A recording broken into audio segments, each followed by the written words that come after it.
नमस्कार मित्रांनो, सरिता मामी तिच्या एका लांबच्या अनाथ भाचीला घरी घेऊन आली. तेव्हा तिच्या मुलींनी सुषमाला त्यांची कामवाली बनवलं आणि स्वतः अगदी एसीचा आनंद घ्यायचा आणि म्हणायच्या, आई सुषमाचं लग्न लावून देऊ नकोस, जेणेकरून ही आयुष्यभर तुझी सेवा करत राहील. आणि मुलींचे ते बोलणं ऐकून सरिता मामीला खूप आवडलं आणि बिचारी सुषमा त्यांचं हे बोलणं ऐकून रडून रडून झोपून जायची आणि अशा प्रकारे तिचं वय खूप वाढलं. एके दिवशी सरिता मामीने तिच्या मुलीचं लग्न ठरवलं आणि जेव्हा नवऱ्याकडची मंडळी आली तेव्हा सरिता मामी आणि तिच्या मुलींच्या पायाखालची जमीनच सरकून गेली. जेव्हा सुषमाने नवऱ्याला आणि त्याच्या घरातल्यांना, सुषमा पाणी घेऊन ये, काम चुकार कुठे मेली आहेस, तुला ऐकू येत नाही का? सुषमा त्या वेळेला दुपारच्या रखरखत्या उन्हात किचनमध्ये पोळ्या बनवत होती. तेव्हा सरिता मामीच्या धाकट्या मुलीने तिला आवाज दिला होता. सुषमाने तिच्या ओढणीने तिचा घाम पुसला आणि पोळ्या हॉटपॉटमध्ये ठेवून गॅस कमी केला आणि कूलरमधून थंड पाण्याचा ग्लास भरून सरिता मामीच्या धाकट्या मुलीच्या खोलीत घेऊन गेली. ती त्या वेळेला कानामध्ये हेडफोन घालून गाणी ऐकत होती. सुषमाला पाहून बोलू लागली, कानामध्ये कापूस भरला होतास का? आवाज नव्हता येत. सुषमा घाबरून बोलू लागली, मी पोळ्या बनवत होती. सरिता मामीची धाकटी मुलगी बोलू लागली, पोळ्या बनवत होतीस? मग काय कान बहिरे झाले होते का? अपशकुनी कुठली? जन्माला येताच स्वतःच्या बापाला खाऊन टाकलं आणि तुझी आई देखील तुझ्या या अपशकुनी पावलामुळेच मरून गेली आणि मग आमच्या घरात आमच्या तुकड्यांवर जगत आहेस आणि वरून उलट उत्तर देतेस. आईला सांगून तुझी जीभच कापून टाकेन. चल निघ इथून. अपशकुनी कुठली? साऱ्या तिरस्काराने तिला पाहत होती. सुषमा बिचारी रडत किचनमध्ये आली होती. तिच्या जन्मापूर्वीच तिच्या वडिलांचा अपघाती मृत्यू झाला होता, परंतु त्यामध्ये तर त्या गरीब मुलीची काहीच चूक नव्हती. आईने तिचा सांभाळ केला होता. तिची आई लोकांच्या घरी घरकाम करू लागली, कारण की नातेवाईकांनी तर मागे वळून विचारलं नव्हतं. त्यामुळेच मामी तिला तिच्या घरी घेऊन आली. परंतु सुषमाच्या रूपात तर जणू काही त्यांना एक कामवाली मिळाली होती. जेव्हापासून ही मामीच्या घरी आली होती, मामी तर तिला फुकटची कामवाली समजत होती. सरिताला 2 मुली होत्या आणि एक मुलगा जो 25 वर्षाचा होता. सरिता मामीची मोठी मुलगी 17 वर्षाची आणि लहान मुलगी 16 वर्षांची, परंतु अगदीच उद्धट आणि आगाऊ होती. तिचा मुलगा छोटा मोठा व्यवसाय करत होता. सकाळी जायचा, तो रात्री परत यायचा. परंतु बहिणी तर अशा होत्या जणू काय त्या घरावर राज्य करत होत्या. जसे गरमीचे दिवस सुरू झाले तेव्हा सरिता मामीला गरमी सहन होत नव्हती. स्वतःच्या मुलाला बोलू लागली की काहीही करून पैसे घेऊन ये. मुलगा बोलू लागला की एसी घेण्याची माझी ऐपत नाही. माझा एक मित्र त्याची जुनी एसी विकत आहे, मी तो घेऊन येतो, जेणेकरून हा उन्हाळा जरा शांततेत जाईल. या वेळेला ऊन खूप जास्त होते, त्यामुळेच सुनीलने त्याच्या मित्राकडून सेकंड हँड एसी विकत घेऊन स्वतःच्या घरात लावला. दिवसभर आई आणि मुली एसीच्या खोलीत बसून राहायच्या आणि खूपच उकडतंय असा गोंधळ घालत बसायच्या. सुषमाला हॉलमध्ये अंथरूण टाकून द्यायच्या, जिथे ती शांतपणे झोपायची. सकाळ सकाळ कोंबडा आरवत देखील नव्हता की सरिता मामी तिच्या पायाने सुषमाच्या पायावर जोरात लाथ मारायची आणि तिला उठवायची आणि म्हणायची, उठ नालायक, सूर्य डोक्यावर आलाय आणि तुझी झोपच पूर्ण होत नाही. वातावरणामध्ये इतकी गरमी होती की रात्रीच्या वेळी देखील उकाडा व्हायचा. मोकळ्या हॉलमध्ये देखील हवा येत नव्हती. ती घामाने भिजलेली, थकलेली उठून बसून राहायची. सरिता मामी बोलायची, एकतर सकाळ सकाळ तुझा अपशकुनी तोंड बघून दिवसच खूप खराब जातो. सगळीकडे नुसता अपशकुन पसरवतेस. चल उठ, सगळं आवरून नाश्ता बनवण्याची तयारी कर. सुनीलला 8 वाजता कामाला जायचं असतं. माझा मुलगा दिवसभर मेहनत करतो, तेव्हा कुठे जाऊन घरातला घरखर्च पूर्ण होतो. सुषमा तिचे डोळे चोळत उठली. वॉशरूम मध्ये जाऊन सगळं आवरून घेतलं. तोपर्यंत सूर्य उगवला होता. साफसफाई केली, देवपूजा केली आणि किचन मध्ये गेली. किचन खूपच लहान होतं. मुश्किलीने 2च माणसं किचन मध्ये काम करू शकत होते, परंतु 2 माणसांचं तिथं काय काम होतं. सगळं काम तर सुषमाच करत होती. तिने पीठ मळलं, पराठे बनवले, ऑमलेट बनवलं, चहा बनवला. तेव्हापर्यंत सुनील तयार होऊन बाहेर आला होता. सरिता मामी फक्त सुषमाला उठवण्यासाठीच उठली होती. तिला उठून पुन्हा जाऊन एसी खोलीमध्ये जाऊन झोपली. ज्या खोलीमध्ये एसी लावला होता तिथे जमिनीवर अंथरूण टाकून सर्वजण झोपायचे. खरं तर एवढी जागा नक्कीच होती की सुषमा देखील एका कोपऱ्यात झोपू शकली असती, परंतु तिच्यावर कोणालाच दया येत नव्हती. नाश्ता बनवून तिने सुनील समोर ठेवला. तो तिला पाहू लागला, बोलू लागला, तू देखील एसी खोलीमध्ये झोपत जा. बिल जो यायचा असेल तो येणारच. त्यावर ती बोलू लागली, माझं नशीब इतकं चांगलं नाही आणि आमच्यासारख्या अपशकुनी मुलींच्या नशिबात एसी कुठे? असं बोलून ती किचनमध्ये निघून गेली. हे ऐकून सुनीलला खूप वाईट वाटलं आणि त्याला या गोष्टीचं वाईट देखील वाटायचं की त्याच्या आईचं आणि बहिणीचं वागणं सुषमासोबत खूपच खराब होतं.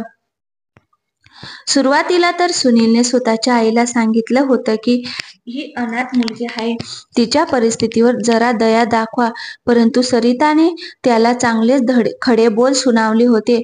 बोलू लागली, मला अक्कल शिकू नकोस, तू मला शिकू नकोस की मला तिच्यासोबत कसं राहायचं आहे. मला चांगलंच ठाऊक आहे. जन्माला येण्याआधीच स्वतःच्या बापाला खाऊन टाकलं आणि मग माझी नणंद लोकांच्या घरी घरकाम करून तिचं पोट भरत राहिली आणि मग ती देखील तिच्या आयुष्याची लढाई हरली. हिला सांभाळता सांभाळता आणि मागच्या 5 वर्षांपासून ही माझ्या डोक्यावर बसली आहे. सुनील तिथेच गप्प राहिला. त्याला माहीत होतं की त्याची आई कधीही त्या अनाथ मुलीवर दया दाखवणार नाही. सुनीलचं वय 28-29 वर्ष झालं होतं, परंतु आईला तर स्वतःच्या मुलाच्या लग्नाची देखील काळजी नव्हती. बोलायची, लहानसंच घर आहे, जोपर्यंत तू तुझ्या बहिणीचे लग्न लावून देत नाहीस, मी तुझं लग्न लावून देणार नाही. कारण की आम्ही पाहिलं आहे, जेव्हा बायको येते तेव्हा मुलगा आई आणि बहिणीला विसरून बायकोच्या ताटाखालचं मांजर होतो, तिच्याच मागे पुढे फिरतो. पूर्ण दिवस सुनील घराच्या बाहेर राहायचा आणि कामं करायचा. रात्री घरी यायचा तेव्हा आई आणि बहिणी एसी मध्ये बसून फक्त मोबाईलमध्ये व्यस्त असायच्या. सुषमा जेवण एसी रूम मध्ये वाढून पुन्हा बाहेर जायची. सुनील बोलू लागला, आई एसी तर चालूच असतो, जे बिल यायचं आहे ते येईलच. मग जिथे आपण 4घे जण या खोलीत झोपतो तिथे सुषमाला देखील एका कोपऱ्यामध्ये अंथरूण टाकून देत जा. बाहेर तर खूप गरम होतं, रात्रीच्या वेळेला इतकं गरम होतं की श्वास देखील घेता येत नाही. हे ऐकून सरिताने सुनीलकडे अगदीच खतरनाक नजरेने पाहिलं. बोलू लागली, आज तर बोललास, पण यापुढे कधी हे बोलू नकोस. जी तुझ्या मनामध्ये सारखी सुषमाबद्दल सहानुभूती येते ना, मला सर्व काही समजतंय, पण तू कान उघडे ठेवून ऐक. सुनील, मी सुषमाला कधीही माझ्या घरची सून करणार नाही. अरे, तुझ्यासाठी तर मी चंद्रासारखी मुलगी घेऊन येईन, जी खूप सारा हुंडा घेऊन येईन. ही अपशकुनी आपल्याला देऊच काय शकते? तो शांत बसला. बोलू लागला, मी असं काहीच म्हणालो नाही. मी तर हिला माझ्या लहान बहिणीप्रमाणे समजतो. मी तर फक्त एवढेच सांगत होतो की आता त्यांचं बोलणं तोंडातच होतं की त्यांची धाकटी बहीण उद्धटपणे बोलू लागली, बास, जास्त सुषमा करू नकोच. खूपच नाटकी आहे आणि तसंही घरात काम काय असतं? आपण कुठे 17-18 लोक आहोत ज्यांचं काम करून ती मरून जाईल ना? तर सरिताच्या दोन्ही मुली शिकत होत्या आणि नाही कोणत्या कामाला हात लावत होत्या. पण फॅशन मात्र एकापेक्षा एक सरस करत होत्या. जसा भावाचा पगार यायचा तो सगळ्याच्या सगळा पगार आईच्या हातात ठेवायचा. त्याच दिवशी आई आणि मुली बाजारात फेरफटका मारायला जायच्या. त्यांना तरी सुनीलची पर्वा कुठे होती. बिचाऱ्याने मागच्या 2 वर्षापासून स्वतःसाठी एक जोडी कपडे देखील घेतले नव्हते. जो पगार येतो सगळा पैसा आईच्या हातात देतो, परंतु आई आणि मुली प्रत्येक वर्षी स्वतःसाठी नवनवीन कपडे घ्यायच्या. जशी संध्याकाळ व्हायची परिसरात कुठे ना कुठे घुसायच्या आणि इकडच्या तिकडच्या बातम्या घेत बसायच्या की परिसरात कोणाच्या घरात काय होत आहे.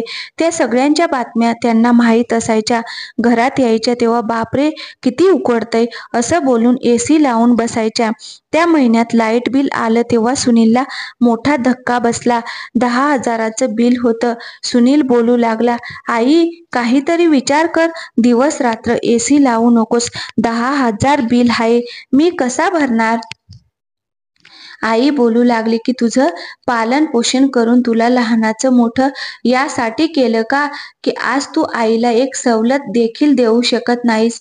तुला माहित आहे किती गरम होतंय? तो बोलायचा, मी देखील गरमीमध्ये पूर्ण दिवस काम करतो. जर मी देखील दिवसभर एसी मध्ये बसून राहिलो तर घरातला घरखर्च कोण पूर्ण करेल? देवासाठी माझ्या परिस्थितीवर दया दाखव. 2 वर्षे झाली आहेत मी माझ्यासाठी एक जोड नवीन कपडे घेतले नाहीत आणि जे कपडे आहेत ते देखील आता फाटायला आले आहेत. जे कमावतो सर्व काही तुझ्या हातात ठेवतो. सुनील अगदीच रागाने लालबुंद झाला होता. सरिता मामी बोलू लागली, हो हो, याच वेळासाठी तर मी मुलाला जन्माला घातलं होतं, की जेव्हा तो मोठा होईल तेव्हा मला टोमणे ऐकावेल. सुनीलचं बोलणं ऐकून तर सरिता मामी देखील तिच्या डोळ्यातील अश्रू साफ करू लागली. जे अश्रू कुठे खोटे होते. मोठी मुलगी बोलू लागली, आई हो ना हो, हा नक्कीच सुषमा सोबत बसतो, तिच्या सोबत बोलतो, तीच याचे कान भरत असेल. मला तर सुनील दादाचं बोलणं ऐकून काहीतरी गडबड आहे असं वाटतंय. तू बघच, हा अशा प्रकारे तुझ्याशी बोलतोय ना कोणत्या दिवशी स्वतःच्या मर्जीने लग्न देखील करेल. आमचा तर विचार देखील करणार नाही. आई बोलू लागली, हो हो, मी बरी करून देईन याला स्वतःच्या मर्जीने लग्न. अरे जोपर्यंत मी स्थळ घेऊन जाणार नाही हा लग्न कसा करणार? कोणीही अशीच थोडी स्वतःची मुलगी देईल. सुषमा दोन्ही बहिणीपेक्षा मोठी होती, त्यामुळेच त्यावर सुनील बोलू लागला, आई असं कर, सुषमाचा कुठेतरी लग्न ठरव, तिचं लग्न लावून दे. सुनीलचं असं मत होतं की या घरात तर त्या अनाथ मुलीच्या नशिबात सुखाचा श्वास नाही. कमीत कमी जर हिचं कुठे लग्न झालं, एखादा चांगला माणूस तिच्या नशिबात असेल तर तिथे जाऊन तिचं आयुष्य जरा सुखात जाईल. हे ऐकून आई आणि मुलींची तोंड वाकडी झाली. बोलू लागल्या, तुला काय प्रॉब्लेम आहे का? सारखं सारखं सुषमा बद्दल बोलत असतोस? तो बोलू लागला, मुलींच्या लग्नाचं एक वय असतं. तुला आतापासूनच सारा आणि शिवानीच्या लग्नाची काळजी आहे. मग ही तर अगदीच उघड आहे. ही त्या दोघींपेक्षा मोठी आहे. तिचं लग्न लावून दे. सरिता मामी बोलू लागली, हुंडा हिचा बाप देईल का? तिचा बाप तर तिच्यासाठी काही सोडून गेला नाही. काकाने तर धक्के मारून आईला हाकलून लावलं. कोण आहे मग हिचं त्यावर? सुनील बोलू लागला, जिथे लग्न ठरवशील तिथे सांग की हुंडा देऊ शकत नाही. जो काही थोडा बहुत खर्च असेल तो खर्च मी करेन. हे ऐकताच आई आणि मुली सुनील सोबत वाद घालू लागल्या. सरिता मामी बोलू लागली, तुला तुझ्या बहिणींची काळजी नाही, त्यांच्या हुंड्याची काळजी कर. या अपशकुनी मुलीला असंच कोपऱ्यात पडून राहू देत. काही गरज नाही तिच्यासाठी स्थळ पाहण्याची. वेळ अजून थोडा पुढे गेला होता. सरिता मामीच्या मुली आता 20 आणि 19 वर्षाच्या झाल्या होत्या. सुषमाचं वय देखील खूप वाढलं होतं आणि घरातल्या कामांमुळे तिच्या चेहऱ्याचं आणि हाताचं सौंदर्य अगदीच फिक्कं पडलं होतं. सरिता सुषमाला सांगायची की प्रत्येक वेळेला अंगावर व्यवस्थित ओढणी ठेवत जा. कधीही तुझा खांदा मला ओढणीशिवाय दिसता कामा नये. स्वतःच्या मुली तर अजिबात अंगावर ओढणी घेत नव्हत्या. संध्याकाळची वेळ व्हायची तेव्हा लिपस्टिक लावून डोळ्यांमध्ये भरपूर काजळ भरून गल्लीमध्ये निघायच्या आणि मैत्रिणींसोबत मोठमोठ्या आवाजात हसत खिदळत गप्पा गोष्टी करत राहायच्या. कसलीही लाज नव्हती की कसलाही विचार नव्हता. एकदा सुनील कामावरून लवकर घरी परत आला. जेव्हा बहिणींना ओढणीशिवाय दाराबाहेर मुलींसोबत जोरजोरात हसताना बोलताना पाहिलं तेव्हा त्याला खूप राग आला. त्याने रागाने पाहिलं तेव्हा बहिणींनी अजिबातच पर्वा केली नाही. त्याला दुर्लक्षित केलं आणि स्वतःच्या मैत्रिणींसोबतच गप्पा गोष्टी करत राहिल्या. सुनील बोलू लागला, आतमध्ये चला. गल्लीमध्ये तुम्ही काय करताय? तिथे कोपऱ्यावरच उन्हाळ मुलं उभी राहून त्याच मुलींना पाहत होती. सुनीलने जरा रागाने त्यांना सांगितलं. तेव्हा त्या एकदमच घरात आल्या आणि येताच आई जवळ बसल्या. बोलू लागल्या, आई दादाला समजाव, सगळ्या मैत्रिणींसमोर आमचा अपमान केला आहे. आम्हाला त्यांच्या समोर ओरडायला सुरुवात केली. सुनील बोलू लागला, यांना लाज नाही वाटत? केस मोकळे सोडून ओठांवर लिपस्टिक लावून ओढणीशिवाय बाहेर उभ्या राहून मैत्रिणींसोबत हसत खिदळत होत्या. आंधळे आहेत का? येणारे जाणारे टवाळ मुलं डोळे मोठे मोठे करून यांनाच पाहत होते. सुनील त्या वेळेला खूप रागात होता. या वेळेला तर त्याने सरिता मामीचं देखील काहीच बोलणं ऐकलं नाही. बोलू लागला, आई, यांना तू तुझ्या भाषेत समजावून सांग. जर यापुढे मला या कधी गल्लीत दिसल्या तर मी सगळ्यांसमोर यांच्या कानाखाली लगावेन. तो इतका रागात होता की सरिता मामी देखील गप्प बसली. मग स्वतःच्या मुलींना बोलू लागली, तुम्ही लोक देखील दादा येण्यापूर्वी जरा व्यवस्थित वागत जा. काय गरज होती गल्लीत जाण्याची? कमीत कमी अंगावर ओढणी तरी ठेवायची. त्यावर मुली बोलायच्या, आई, आजकाल कोण ओढणी घेतं ग? दादाचं तर डोकं खराब झालं आहे. या सुषमाने त्याचे कान भरले असतील. प्रत्येक वेळेला अगदी साधी भोळी बनवून असते. दादाला वाटतं की बस या जगामध्ये फक्त एक सुषमाच आहे जी अगदी साधी भोळी संस्कारी आहे. अरे, आम्ही तिथे एकट्या थोडी होतो. आणखीन देखील आमच्या मैत्रिणी होत्या आणि ज्याला बघायचे आहे त्याला बघू देत. दादाला काय त्रास आहे? आई, दादाला समजाव, आम्ही आमच्या वागण्याची पद्धत बदलणार नाही. सरिता मामी बोलू लागली, आता गप्प बसा. आता सुनील खूप रागात आहे. माझं देखील काहीच ऐकणार नाही. असं नको व्हायला की तुमच्या गालावर 2-3 लगावून देईल. काय इज्जत राहील तुमची? सध्या तरी गप्प बसा. जेव्हा त्याचा राग शांत होईल तेव्हा मी त्याच्यासोबत बोलेन. एकदा सुषमाला खूप ताप भरला होता. जशी सरिता मामीने तिच्या पोटावर लाथ मारली तेव्हा ती अगदीच वेदनेने कळवळली. बोलू लागली, नालायक, कधीपासून तुला उठवते? मी तुझी नोकर आहे का? तुला माहित नाही एसी खोलीमधून बाहेर आल्यानंतर किती गरम होतं? श्वास गुदमरायला लागतो आणि तू आहेस जी उठण्याचं नावच घेत नाहीस. तापामुळे सुषमाचा चेहरा चमकत होता. डोळे उघडत नव्हते आणि पोट देखील खूप दुखू लागलं, कारण की सरिता मामीने खूप जोरात मारलं होतं. सुषमाच्या डोळ्यातून अश्रू वाहू लागले. बोलू लागले, मामी, मला खूप ताप आलाय. मला उठता येत नाही. हे ऐकून सरिता मामीने तिच्या कपाळावर हात ठेवला. ती तापाने अक्षरशः फणफणली होती. सरिता मामी बोलू लागली, इतका देखील ताप नाही. चल, उठून नाश्ता बनव. तोंड धुतल्यानंतर सगळं ताप आपोआप निघून जाईल. खूप मुश्किलीने सुषमा उठून बसली. साफसफाई करून देवपूजा करू लागली. तेव्हा डोळ्यातून अश्रू वाहू लागली. हे देवा, तू माझं नशीब असं का बनवलंस? जर माझे आई वडील जिवंत असते तर माझं आयुष्य देखील सुखाचं असतं. ते उठून गरगरत्या डोक्यानेच किचनमध्ये आली. पीठ मळताना देखील तिला चक्कर येत होती. खूप मुश्किलीने तिने एकच पराठा बनवला होता की चक्कर येऊन खाली पडली. सरिता मामी पुन्हा एकदा एसी खोलीमध्ये जाऊन झोपली होती. सुनील जेव्हा तयार होऊन बाहेर आला तेव्हा सुषमाला असं जमिनीवर पडलेलं पाहून टेन्शनमध्ये आला. तिच्या चेहऱ्यावर पाण्याचे शिंतोडे मारले. पाणी शिंपडलं तेव्हा ती थोडी शुद्धीत आली होती. सुनील स्वतःच्या आईला हाक मारू लागला. त्याची आई आली तेव्हा बोलू लागली की ही नालायक नाटक करते जेणेकरून तिला पोळ्या बनवायला लागू नये. त्यावर सुनील बोलू लागला, आई, तापामुळे हिचं अंग जळत आहे. तुझ्या आतील सगळी माणुसकी संपून गेली आहे का? सुनील सुषमाला आधार देत एसी खोलीत घेऊन गेला आणि जाताना स्वतःच्या आईला पैसे देऊन गेला होता की सुषमाला डॉक्टरांकडे घेऊन जा.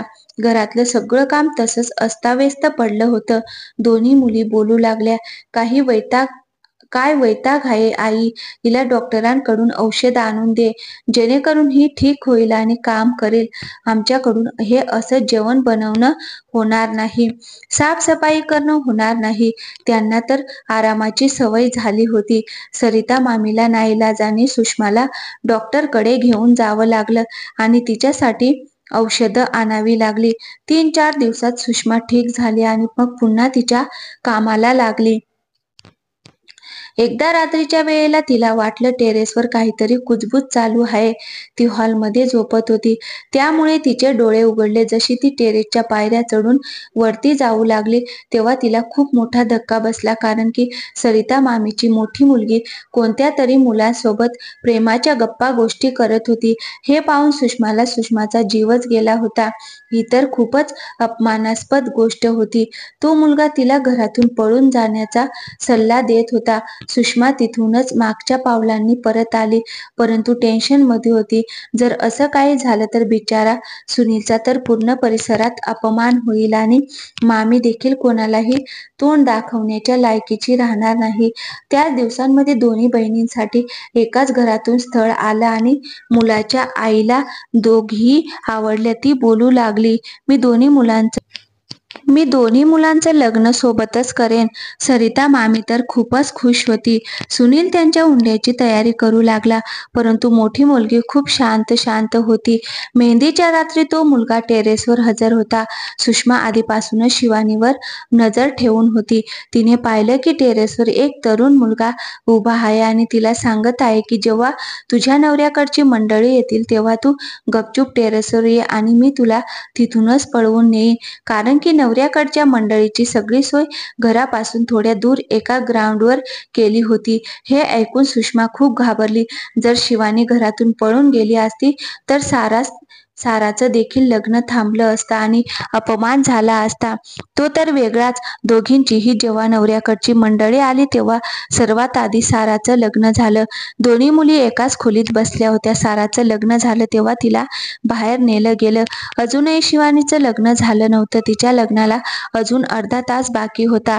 जेव्हा शिवानी सुषमाला बोलू लागली की तू या खोलीतून बाहेर जा, कारण की शिवानीला पळून जायचं होतं, परंतु सुषमा तिथेच बसली बोलू लागली, मला माहिती आहे तू काय करणार आहेस, परंतु मी तुला असं कोणतंही काम करू देणार नाही ज्यामुळे तुझी आणि तुझ्या घरातल्यांची इज्जत खराब होईल. ती बोलू लागली, तू आहेस कोण मला अडवणारी? माझं त्या मुलावर प्रेम आहे आणि मी त्याच्यासोबत पळून जाणारच. हे बघ, जर तू मला पळून जाऊ दिलं नाहीस तर मी तुझ्यावर खोटे आरोप लावेन. सुषमा बोलू लागली, मी कधीही तुला असं काम करू देणार नाही ज्यामुळे मामीच्या इज्जतीवर परिणाम होईल किंवा तुझा भाऊ कोणालाही तोंड दाखवण्याच्या लायकीचा राहणार नाही. तुला माझ्यासोबत जे करायचं ते कर. याच्या आधी शिवानी तिला धक्का मारून पळून जाण्याचा प्रयत्न करेल. सुषमा खोलीच्या बाहेर गेली आणि खोलीचा दरवाजा बाहेरून बंद केला. शिवानी दरवाजा ठोठावू लागली. तो मुलगा टेरेसवर पोहोचलेला होता. त्यावेळेला घरामध्ये शिवानी होती, सुषमा होती आणि तो मुलगा टेरेसवर होता जो शिवानीची वाट पाहत होता. बाकी सगळे पाहुणे बाहेर होते की सुषमाने गल्लीत जाऊन चोर चोर अशी जोरात ओरडायला सुरुवात केली. सुनील आणि खूप सारे तरुण घराच्या आत आले. सुषमा बोलू लागली, टेरेसवर चोर आहे, मी स्वतः त्याला पाहिलं आहे. सुषमाचं हे बोलणं ऐकताच खूप सारे तरुण आणि सुनील टेरेसवर गेले आणि तो मुलगा पकडला गेला. त्याला मारून पोलिसांच्या स्वाधीन केलं गेलं आणि मग शिवानीचं लग्न देखील झालं. दोन्ही बहिणी इज्जतीने त्यांच्या सासरी गेल्या होत्या. ज्या वेळेला शिवानी आणि सुषमाचा वाद चालू होता, सरिता मामी काही कामानिमित्त घरात आली होती आणि त्या दोघींचं बोलणं तिने ऐकलं होतं. तिने हे देखील पाहिलं होतं की सुषमा कशा प्रकारे शिवानीला समजावत होती. जर सुषमा नसती तर त्यावेळेला सरिता मामीच्या इज्जतीचे धिंडवडे निघाले असते. तिला जाणवलं होतं की सुषमाने इतका अत्याचार सहन करून देखील त्यांच्या इज्जतीवर कोणताही डाग येऊ दिला नाही. जर तिची इच्छा असती, तिने ठरवलं असतं तर बदला घेण्यासाठी शिवानीला त्या मुलासोबत पळून जायला मदत केली असती आणि मामीचा देखील अपमान झाला असता. ती कोणालाही तोंड दाखवण्याच्या लायकीची राहिली नसती. सरिता मामीला स्वतःच्या वागण्यावर खूपच पश्चाताप वाटत होता. कोणता अन्याय, कोणता अत्याचार होता जो तिने सुषमासोबत केला नव्हता, परंतु तरी देखील तिने तिची इज्जत ठेवली होती, आदर ठेवला होता. मुलींच्या पाठवणीच्या 1 महिन्यानंतरच तिने सुनीलचं लग्न सुषमासोबत लावून दिलं. खरं तर दोन्ही मुलींनी खूपच आक्षेप घेतला, परंतु ती बोलू लागली की मला माहिती आहे तिने कोणत्या वेळेला माझी साथ दिली आहे. जर ती नसती तर आज मी देखील कोणालाही तोंड दाखवण्याच्या लायकीचे नसते. हे ऐकून शिवानीने तिची मान खाली घातली. सरिता मामीचं वागणं सुषमासोबत बदललं होतं. आता सुषमाची परिस्थिती, तिचा मान, तिचं स्थान बदललं होतं. ती त्या घराची मालकीण झाली होती आणि सरिता मामीने यावर काहीच आक्षेप घेतला नव्हता. तिच्या दोन्ही नंदा यायच्या तेव्हा ती त्यांचा चांगला पाहुणचार करायची, परंतु त्यांना त्यांच्या घराच्या कोणत्याच गोष्टींमध्ये ढवळाढवळ करण्याची परवानगी देत नव्हती आणि सुनील देखील तिची साथ द्यायचा, कारण की त्याला समजलं होतं की तिने कशा प्रकारे त्याच्या बहिणीची इज्जत, त्यांच्या घराची इज्जत वाचवली आहे. वेळ एकसारखा राहत नाही. अंधारानंतर प्रकाश नक्कीच येतो. मित्रांनो, जर तुम्हाला ही कथा आवडली असेल तर व्हिडिओला एक लाईक करा आणि अशाच छान छान कथा पाहण्यासाठी चॅनलला सबस्क्राईब नक्की करा. थँक्यू. धन्यवाद मित्रांनो.